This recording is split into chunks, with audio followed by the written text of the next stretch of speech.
Greetings, my fellow familiar Simon Thinkers. This is L3's newest podcast. My name is Craig, transmitting from the beautiful swampy mangroves, South Florida. And today's date is Tuesday, October 3rd, 2017. Yes, nice windy early morning in Fort Lauderdale, just chilling by the New River.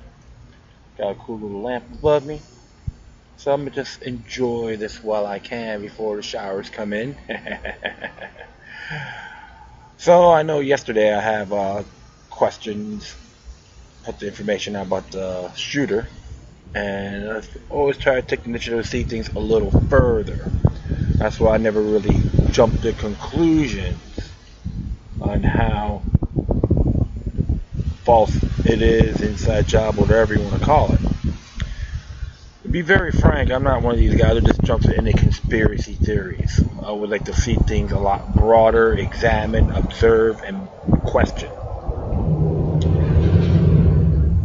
So based on more information I received, and I know I said in my last episode it could be a semi-auto or fully automatic weapon.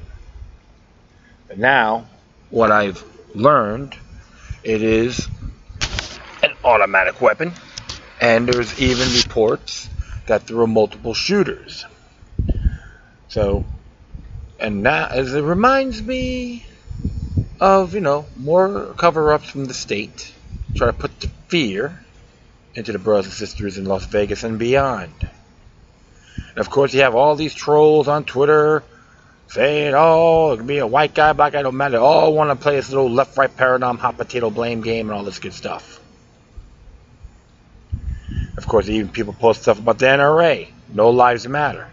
Pathetic, weak, dumbed down, stagnant, unmeritable. Yes, I have my critical views on these organizations, on past practices. But stop pointing the finger, and everyone needs to look into the bigger picture. Technically, what I've examined, I do see Las Vegas has been Gladioed.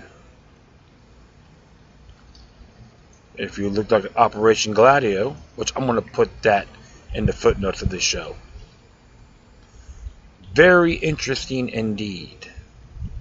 And the claims on other areas, the shooting where it's coming from originally, wasn't 100% accurate. It's not just listening to Alex Jones and like that, but looking at the footage, observing, and information sharing. That's what I like to do before throwing the towel and just shoot my mouth. That's never been my nature. Many of you guys have heard my shows in the past, understand that. I'm not perfect like everyone else. However, just always see things deeper than what it is. Especially what they want to harp the daylights out of it, put the fear in us on the idiot box. So I'd like to thank Mike Adams for doing his analysis, and Clinton Candidacy and a few others get the videos. They're being linked up and sharing, which is fantastic. So it's mainly going to be talking from stuff he did, that's articles from Natural News. And here, I'm going to call it Gladioed in Las Vegas.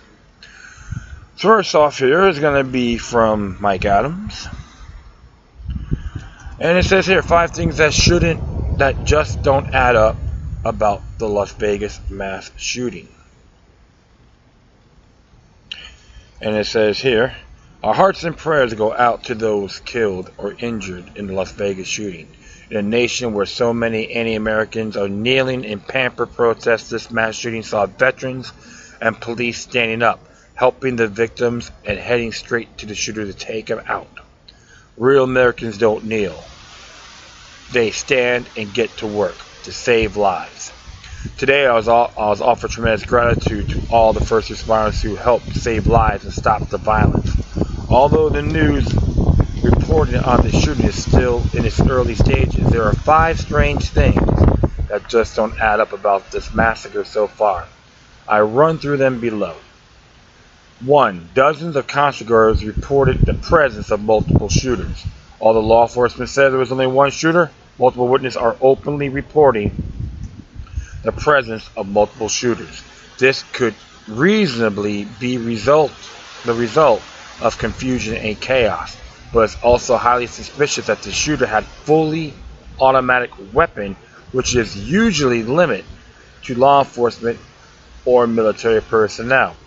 The question about multiple shooters also raised after the Aurora, Colorado Batman movie theater shooting, in which numerous witnesses reported the presence of multiple shooters.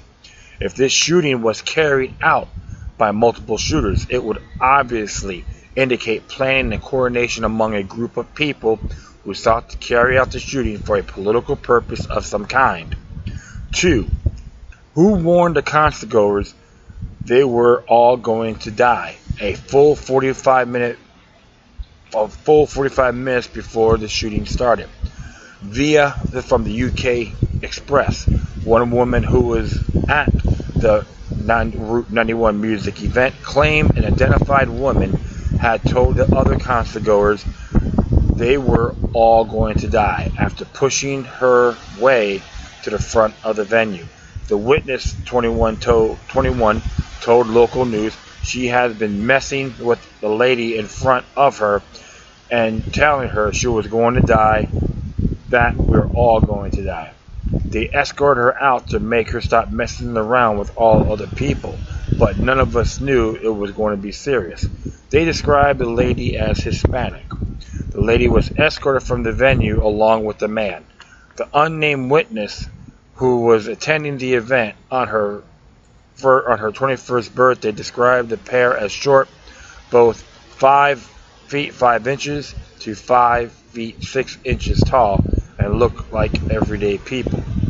It is clear that neither of these two people were the shooter, as the shooter is a much taller Caucasian man. Thus, this is not a lone gunman massacre. This was coordination. At least 3 people were aware this shooting was about to take place. Number 3. The weapon you hear on videos was full auto, which is almost impossible to acquire through legal means. The multitude of videos that captured the event clearly indicate that at least one shooter was running a full automatic weapon system. Such weapons were almost impossible for civilians to acquire. Although some pre-1986 full auto weapons are available for sale, they require extensive ATF documentation, background checks, and extremely long wait periods approaching 1 year. Plus, they tend to cost $25,000 or more, and they're extremely rare. Full auto weapons, however, are widely owned by police officers, federal officials, and military organizations. It will be very interesting to find out where this weapon came from and how it was required. And it's based on the National Firearms Act of 1934. And I will talk about that later on. 4. Why were exits blocked, trapping victims like rats in a maze? Numerous reports from witnesses who were on the scene revealed that nearly all the exits were blocked. One witness described the situation as being caught like a rat in a maze with numerous dead ends. Why were nearly all exits blocked? In essence, the concert created a kill zone that amplified the casualties. So far, according to the Clark County Sheriff in Vegas, 515 people have been injured and 59 people have so far died. These are unthinkable numbers approaching wartime casualty counts. It's clear from the coverage that this shockingly high body count would not have been possible if people had been free to flee the concert venue. In the essence, the concert trapped the people, preventing them from escaping and denying them the ability to seek cover. From their sustained full auto gunfire, it is almost impossible to survive. From Fox News, named Russell Black, who survived the shooting, said live on air, there were 10-foot walls blocking us in. They couldn't escape. It was just a massacre. We had nowhere to go. In addition, once the shooting started, the stage lights were turned to the crowd, lighting up the crowd, and making them easier targets for the shooter. Was this deliberate? And I've seen that video too, to be very frank. And you gotta really look at that. The lights were left on. What the hell was the lighting guy doing? Or someone else actually controlled the lights, the house lights. They have those as well on that deck. Why did the shooter have many as 10 firearms in his room? According to the news reports, the shooter identified as Stephen Paddock had as many as 10 firearms in his room, including several rifles. If he was the only shooter, what's the point of having so many rifles? One man can obviously shoot one rifle, and since he had a full auto rifle, he could obviously achieve his evil aims by focusing on this one rifle. There was no need for him to have multiple rifles. So were the other rifles brought to the room to stage the crime scene with an abundance of guns? Why would one elderly man bother to carry 8 to 10 weapons to a hotel room in the first place? That's a lot of work. Rifles aren't lightweight devices. I find the idea that a lone elderly man will carry so many rifles to a hotel room for no practical reason to be highly suspicious. It makes no sense at all. And so there is you can actually listen to a segment on there about Vegas shooting, 5 things that don't add up. One more question. Why is ISIS claiming responsibility for the Vegas massacre? This is from Reuters. Islamic State has claimed responsibility for a shooting that killed at least 50 people and wounded over 400 in Las Vegas early on Monday, and said the attacker had converted to Islam a few months ago. The Las Vegas attack was carried out by a soldier of the Islamic State, and he carried it out and responsible to call the targets states of coalition. The group's news agency Amaq said in the reference to the U.S.-led coalition fighting the group in the Middle East. The Las Vegas attacker converted to Islam a few months ago, Amaq added, reporting by Ali Abadati, writing by Ara Gabala, editing by Ahmad Abilani. Pray for the victims of this event. More coverage is found on the following websites. And they got the shooting news, violence.news, and domesticterrorism.com. So something doesn't really make sense either on that aspect. But there are too many holes in this case. That's why I don't really have to jump to conclusions immediately, but I have to always verify. I don't really like what I see. I am very disturbed at what is happening. Can he be a patsy? It's possible. So I'm going to hit this next one here from Mike Adams. And it's a Mission Impossible, the official story. Las Vegas shooting unravels. Physical impossibility of a lone gunman senior citizen makes narrative ludicrous. It's all hogwash. The official narrative of how things went down in Las Vegas massacre is so full of holes that begs the question of just how deep the truth about this attack really goes. What we know for sure is that, yes, 59 people were killed so far, and hundreds were wounded. This wasn't a hoax. Shooting people actually were shot, wounded, and killed. And our prayers go out to their families for this horrific tragedy.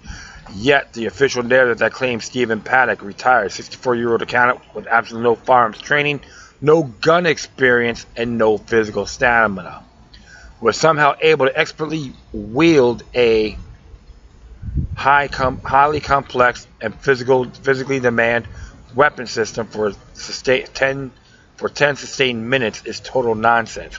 Evenly highly trained Navy SEALs have a difficult time running a full auto weapons for 10 minutes straight. Such weapons are brutal on the operator. They require tremendous strength, stamina, and expert troubleshooting to keep running. Full auto weapons overheated and jam. They demand incredible strength to keep aimed on target. They require expert reloading and weapons clearly. In the case of jams, and the hotel room would have been so full of smoke and powder residue that it would be almost impossible to keep breathing from that enclosed space. Far from what the firearms illiterate media claims, these are not systems that any Joe off the street can pick up and use to effortlessly mow down 500 people. Running these systems requires extensive training, experience, and stamina. It is physically impossible for a guy like Stephen Paddock to operate such a system in the sustained, effective manner that we witness, especially when shooting from an elevated position, which throws off the ranging of the weapon system. From being a Navy SEAL, Stephen Paddock is a retired. Far from being a Navy SEAL, Stephen Paddock is a retired county senior citizen with a gambling problem and a flabby physique. The only way he could have carried out the shooting if he transformed into a superhuman weapon through a magic wand. I'm calling this Mission Impossible because of the physical impossibility of a retired, untrained senior citizen pulling this off. Here are 10 plus reasons why the official narrative is complete BS. 1. As many as 10 rifles were found in his hotel room, but only one shooter. The New York Daily News is reporting that Stephen Paddock brought at least 10 weapons into a Las Vegas hotel room. Why would a single shooter need 10 rifles? Managing just one full auto weapon system is so difficult that it's probably beyond the physical capabilities of a 64-year-old retired accountant, which is what Paddock was. The fact that 10 rifles were found in his hotel room say three very important things. 1. The rifle stage for more than one shooter. 2. The operation was extremely well funded. 3. The attack took a tremendous amount of time to set up because you just don't just walk 10 rifles to your hotel room in a single trip. Number 2. As with many orchestrated shootings, the scapegoat was murdered before he could talk. According to numerous media reports, Paddock was found dead in his hotel room, shot to death. The official narrative claims that he shot himself before the police breached the room, but that's an assumption, not an established fact. There is no evidence whatsoever that Paddock shot himself. It was simply assumed that he did so. I would ask the ballistic evidence of the shot that killed him. Isn't it all convenient? There are no one's left to question, and they don't even have the drug the guy into oblivion like they did the Aurora, Colorado shooter named James Holmes. Eliminating the scapegoat is the oldest trick in the book, as we were all reminded with the shooting of JFK. Number 3. Why there are no muzzle flashes visible from the 32nd floor Mandalay Bay windows in any of the videos that captured the shooting. If you look at the shooting video that have been posted online, none of them show any muzzle flashes from the room on the 32nd floor that we've been told is the source of the shooting. How can that be? The following video captures the sound of the automatic weapons fire, even appears to capture at least 2 weapons firing simultaneously, yet shows no muzzle flashes from the 32nd floor windows of the Mandalay Bay Hotel. And there's raw footage of this video, and you can see it for yourselves. And it's on YouTube and all that, so hopefully watch it before they may have censored it. In fact, the video below shows that the muzzle flashes from a completely different location closer to the 5th floor. The same video also appears to show someone resembling Stephen Paddock attending an anti-Trump rally, wearing the so-called PUSSY hat that was very popular among anti-Trumpsters. One working theory is that Paddock is an anti-Trump leftist who specifically chose a country western event in order to murder as many conservatives as possible. And the video came from ProjectNSearch.com, Glenn Canopy, and I can thank him for putting that out. So, and of course, Mike Adams for sharing it. 4. Why does the gunfire multiple online videos clearly sound like automatic weapons fire from multiple weapons? I challenge anyone to listen to the gunfire in these online videos and conclude it's only from a single weapon. The idea is totally absurd. You can clearly hear at least 2 automatic weapons systems firing over each other. Listen to the automatic weapons fire about the 2-minute mark in the video below is clearly coming from multiple weapons. And I've heard it myself, so I'm convinced, not because he said so. You can watch the video and make your own judgment, please. Number 5, ISIS has openly claimed responsibility for the attack, stating that Paddock converted to Islam months earlier. As a report on the shooting news, ISIS has already claimed responsibility for the Las Vegas shooting. Islamic State has claimed responsibility for a shooting that killed at least 50 people and wounded over 400 in the Las Vegas early on Monday. It said the attacker had converted to Islam a few months ago. ISIS has a long track record of only claiming responsibility for events they inspired or planned. It would not be in interest of ISIS to falsely claim credit for an attack they did not help carry out, as that would discredit their own supporters and funding sources. Yeah, you know how I feel about ISIS. New World Order funded. But I'll continue on here. Number 6, Stephen Paddock had no familiarity with automatic weapons and no military training. He was not a gun guy. From Yahoo News, saying his family was in shock. Paddock's brother told U.S. media he could not understand what motivated his elder brother. What the hell did he get automatic weapons? He has no military background or anything like that, Eric Paddock told CBS News. He's a guy who lived in the house in Mesquite. Drove down and gambled in Las Vegas. He did stuff, eat burritos. And from New York Daily News, Eric said his brother was typically no fan of such weaponry, not an avid gun guy at all. Eric Paddock told NBC News outside his home in Waterford Lakes, Florida. Interesting, huh? Number 7, how does a 64-year-old accountant with no military training possess the strength of a stamina to fire a fully automatic weapon for nearly 10 minutes? People who aren't familiar with firearms have no idea how difficult it is to conduct sustained fire with an automatic weapon. It requires tremendous strength, endurance, and training, something that Stephen Paddock had none of. Military Special Forces operatives trained for years be able to match such weapons and handle all the problems they pose. Barrel overheating, ammo jams, double feeds, recoil management, etc. The idea that some senior citizen accountant just can pick up a machine gun and lay down thousands of rounds of effective fire in a sustained 10-minute assault, even though he had no experience with such weapons, is completely ludicrous. It actually looks like someone else staged all the guns in the room. Perhaps Paddock's willingness then shot and killed Paddock to make him the scapegoat. Numerous media reports confirmed that Paddock had no familiarity with guns and certainly didn't have any experience with automatic weapons via UK Daily Mail. Despite being found amid an arsenal of weapons, Eric said that his brother had never been an avid gun guy at all, adding that he was at loss as to where Stephen got his arsenal of automatic weapons from. 8.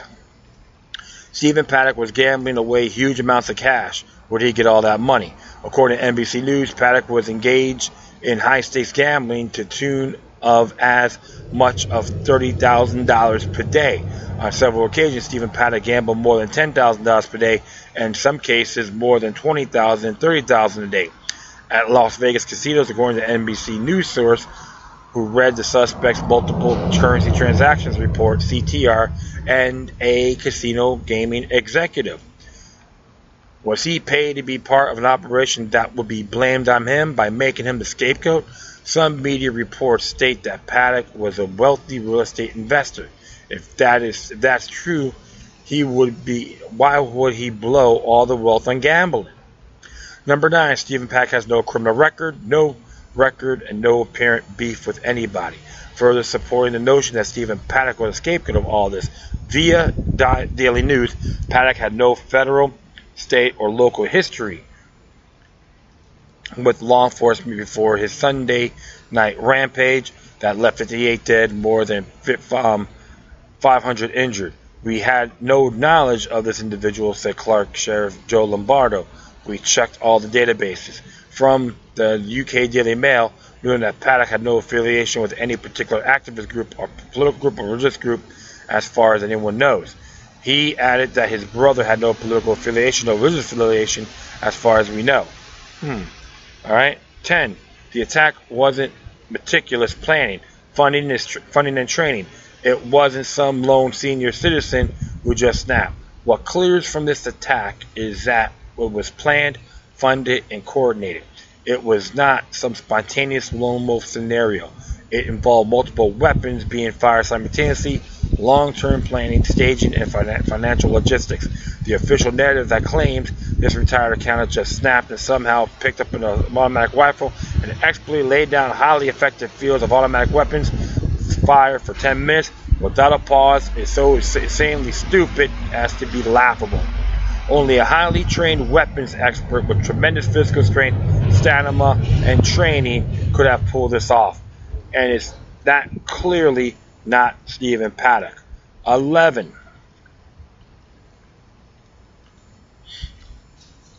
How was the FBI able to almost immediately declare Paddock has no ties to ISIS?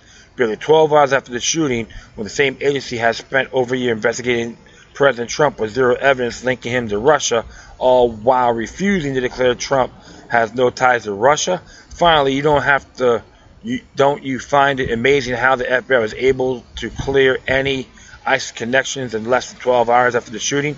It is the same FBI, remember, that has spent over a year desperately trying to find a Russia conspiracy linked to President Trump, yet has been unable to do with any legitimate evidence whatsoever. Yet more than a year into their investigation, they refuse to clear President Trump of Russia collusion. Isn't that interesting? Somehow the FBI is so amazingly effective and efficient that they can't conclude a massive investigation of Stephen Paddock in a mere 12 hours. Yet they never quite seem to complete their investigation of President Trump.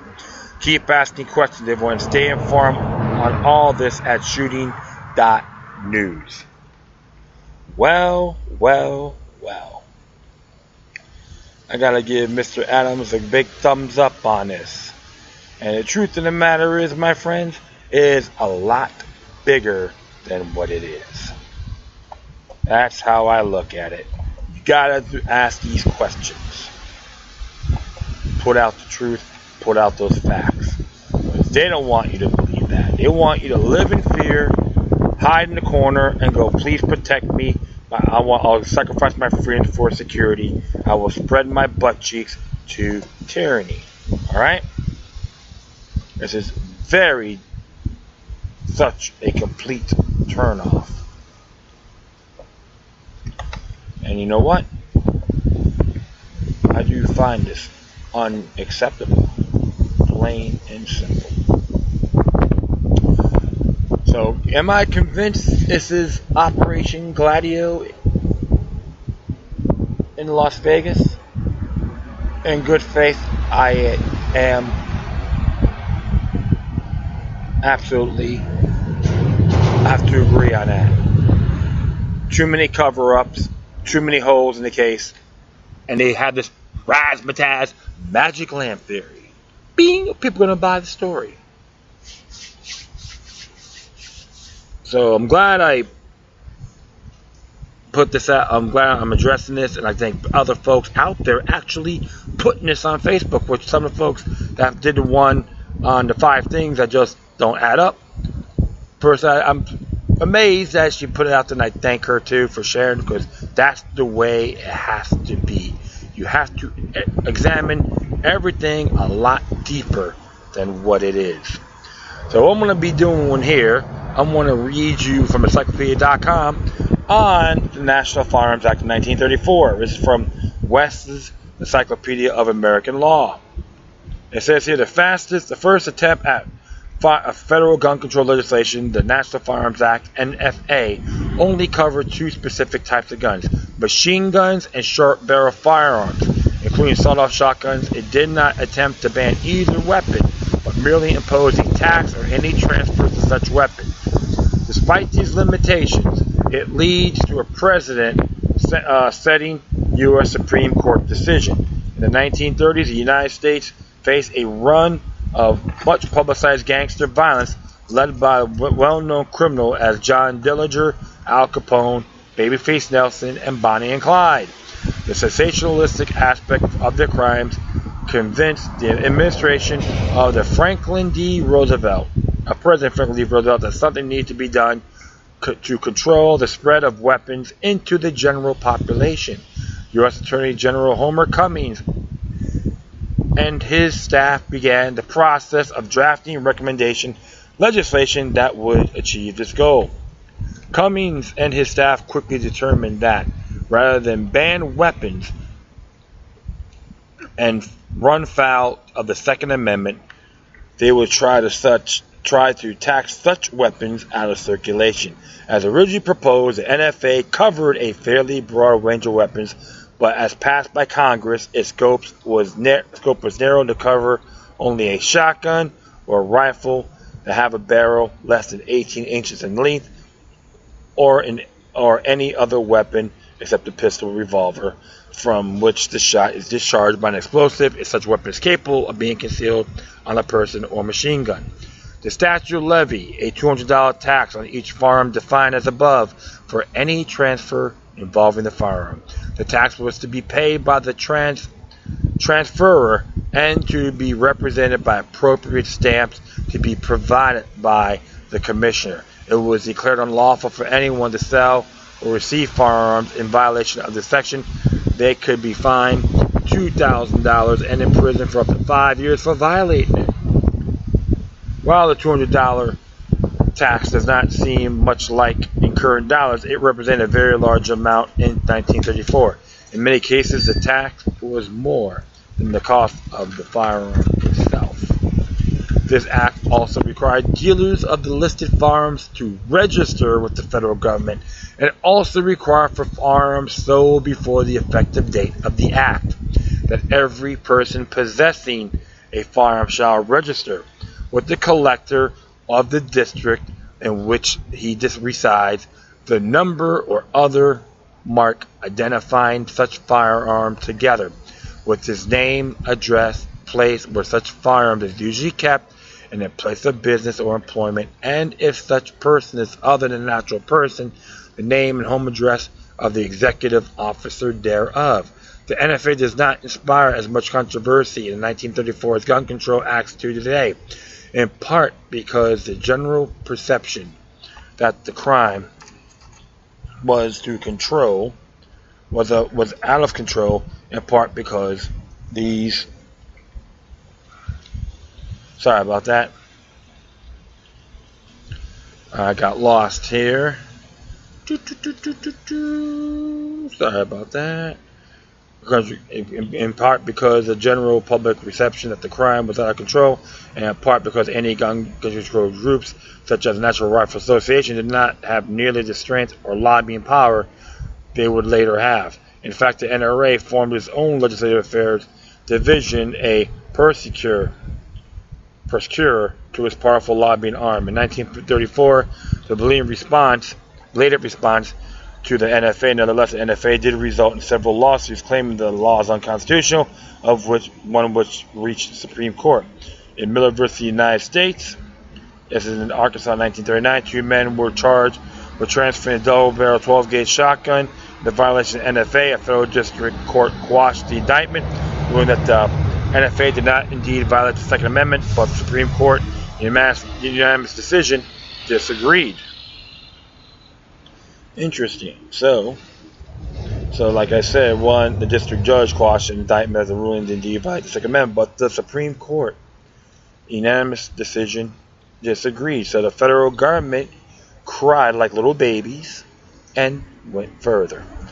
Writing for the court, Justice James McReynolds famously dismissed the defendant's case with this statement: the absence of any evidence tending to show that the possession or use of a shotgun having a barrel less than 18 inches in length at this time has some reasonable relationship to the preservation or efficiency of a well-regulated militia. We cannot say that the Second Amendment guarantees the right to keep bear arms such an instrument. McReynolds added that it certainly is not without judicial notice that this weapon is any part of an ordinary military equipment, or that its use could contribute to the common defense. They also noted that in many states and adopted gun control laws over the years, the NFA is still enforced, codified in an amendment form as 26 U.S. Code Section 5801 and consequence as first federal gun control legislation is a set stage for all federal gun control laws, and its legacy overshadows the scope of the law and a limited number of weapons which is actually applied. There's further readings, you can check it out yourself. And I'm gonna, so the question is, this guy is not capable of really using these automatic weapons, and two, how he got it. Going through hoops, huh? That's what I'm saying. I don't buy it. It doesn't make any sense at all. So I'm going to add that. I'm going to add the full text version of this act as well, so you can read it for yourselves. And that's why I say, like, Las Vegas has been gladioed. I want to give you little files that's been released by the CIA, declassified information on Operation Gladio. And it says here, Operation Gladio, Italian Operator Gladio, is the code name for locality NATO stayed behind operation in Europe during the Cold War. Its purpose was to continue anti-communist actions in the event of a Soviet invasion and conquest. Although Gladio specifically refers to the Italian branch of NATO stayed behind organizations, Operation Gladio is used as an informal name for all standing behind an organization. The name Gladio in the Italian for gladius, a type of woman's short sword. So a lot of stuff happened, including shootings in the streets and all that. So I'm going to leave that there. You can look at the links yourselves, these declassified documents. And I want to add a video here too that was done in Coast to Coast. And Cat Moon Erickson looks like he put this out there. Paul L. Williams on Operation Gladio. It's about 2 hours long. You can listen and take your time and all that good stuff. It's very interesting, my friends. And even you hear people, all these nut jobs, Alex Jones and all that. You know what? On Terror Storm, he talked about Operation Gladio and declassified information. So further, it has merit. So like I said, you'd be surprised. So you're going to hear all these people saying, oh, it's all fake, all you conspiracy fanatics. Well, explain that. All you experts think you know everything on what occurred in Vegas. You're just too many armchair yahoos out there. But the fact is this. It's a lot bigger than what it is. And I could say this is part of the One World Order agenda. And even though people talk about possible civil war and all that, it's a big cover-up based on the stuff that I just narrated. So I'm trying to grab something from my bag here. Where are you?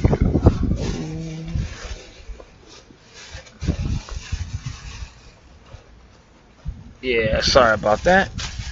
I'd like to thank everyone for listening. Plus, feel free to download and share this throughout your social media networks. If you have any questions, comments, or you send me something that's interesting you may want to check out, whatever you do, please address your correspondence with decorum.